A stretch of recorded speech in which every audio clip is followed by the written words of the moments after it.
ग्रीष्म ऋतु का समय, गर्मी का समय। मन में भाव आया, कृष्णदास जी पौड़े हुए थे लेटे लेटे, गले में थोड़ी गर्मी लगी तो जलपान किया। उसके बाद विचार किया कोई ऐसा फल खाया जाए जिससे थोड़ी गर्मी शांत हो। तो मन में विचार आया, बोले जरूर ठाकुर जी को गर्मी लग रही है, इसीलिए मुझे गर्मी लग रही है। निकल गए महाराज बाजार में लेने के लिए खरबूज। जैसे ही पहुंचे तो महीने का पहला फल आया था। लेने के लिए जैसे ही पहुंचे, दुकानदार से जाके बोला भैया कितने का लगाया, भाव मोल करो। दुकानदार ने जो भी भाव था उसका 1 रुपया 2 रुपया बताया, बोले इतने का है, लो। यहां कृष्णदास जी खरीदने लगे, इतने में ही राजा के सैनिक आ गए। सैनिकों ने आकर कहा, बोले नहीं, महीने का पहला फल है, पहले राजा की सेवा में जाएगा, बाद में किसी मंदिर मठ में जाएगा। कृष्णदास जी बोले यहां तो हमारे लाल जी की नाक कट जाएगी अगर ये फल राजा के यहां गया तो। महीने का पहला फल है, ठाकुर जी की सेवा में जाना चाहिए। अब इनको प्रवचन क्या सुनाऊं मैं? ये राजा के यहां रहने वाले लोग, इनमें बुद्धि विवेक तो होता नहीं है, केवल तनख्वाह के लिए राजा की जय जयकार करते हैं। हमारे यहां तनख्वाह थोड़ी देते हैं ठाकुर जी, हम तो फिर भी जय जयकार करते हैं। ये राजा के लोग, इसको क्या समझाऊं मैं?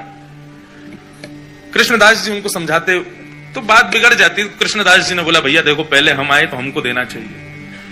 दुकानदार बोला पहले आप आए हो, लेकिन अगर इनको नहीं दिया तो ये दंड दे सकते हैं मुझे, राजा के लोग हैं, मैं तो इन्हीं को दूंगा। कृष्णदास जी बोले अगर हम तुमको दुगना रुपया दें तो? 1-2 रुपए की चीज की अगर हम 5 रुपए दें तो भी नहीं दोगे?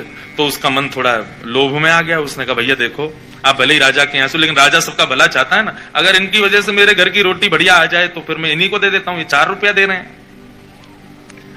राजा के सैनिकों ने कहा हम पे कोई कमी है क्या, हम 10 रुपया देंगे, लाओ अब हमको दो। 10 रुपया बोला तो कृष्णदास जी बोले हम 15 रुपया देंगे। अच्छा एक और बात बताऊं, जेब में लाए 2 ही रुपया थे। कृष्णदास जी लाए 2 ही रुपया थे, लेकिन बातें देखो।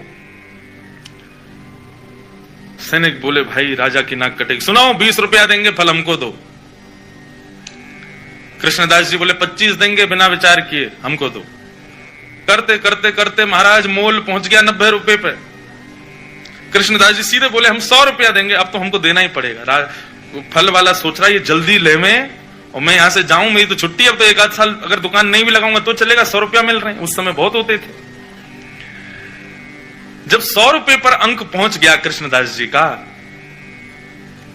सैनिकों ने बोला कि भाई देखो हम भले ही मोल भाव तो लगा रहे हैं, अपने राजा की नाक बचाने के लिए रुपया बढ़ाते तो चले गए, लेकिन अगर राजा ने पूछा कि फल कितने का आया और हमने कहा 100 रुपए का, तो राजा तलवार निकाल के सरधर से अलग कर देगा।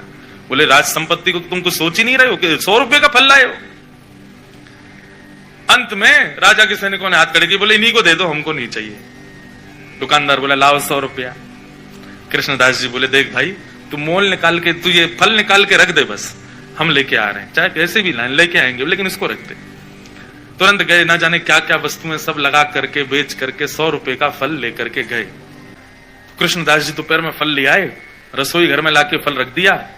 रसोईया जी को बता दिया जाके, बोले हमने जो है वहां रसोई घर में फल रखा है, अभी उत्थापन में ठाकुर जी को खरबूज का ही भोग लगाना। कृष्णदास जी बड़े प्रसन्न थे कि भैया महीने का पहला फल ठाकुर जी की सेवा में आएगा, ठाकुर जी पाएंगे, आनंदित हो जाएंगे। रसोईया स्नान ध्यान करके जैसे ही रसोई घर में गए, पूरी रसोई खोज ली, लेकिन महाराज फल नहीं मिला, कोई ले गया उसको वहां से। बाहर आके कृष्णदास जी से कहा, बोले कि कृष्णदास जी अंदर तो फल है ही नहीं। बोले अरे मैंने वहीं रखा है। बोले मैंने देख लिया, कहीं भी नहीं है, सब जगह खोज लिया महाराज, फल तो कहीं चला गया, उसको कोई और ले गया। कृष्णदास जी बड़े व्याकुल हो गए। बोले एक तो मैं अपने लाला की नाक बचावे के काजे राजा के सिपाहियन से लड़ झगड़ के लायो, 2 रुपया के फल को 100 रुपया को लेके आयो, कितनी वस्तु बेच के आ गए हो। इस बात का दुख नहीं कि इतना महंगा लाया, इस बात का दुख नहीं कि इतना लड़के लाया, इस बात का दुख कि ठाकुर जी उसको पा ना पाए, कोई और ले गया। बड़े दुखित बैठे थे मंदिर के अंदर। उत्थापन का समय, अन्य फलों का भोग ठाकुर जी को लगा दिया, लेकिन कृष्णदास जी का मन बड़ा विचलित। पुजारी जी आए, बोले कोई बात नहीं, अब हमने अन्य फलों का भोग लगा दिया है, अब फिर कभी कृष्णदास जी, अब कृष्णदास जी किस किस को बताएं। रोते रहे, सब समझाते रहे कृष्णदास जी को। उत्थापन का भोग जब अनवसर हुआ,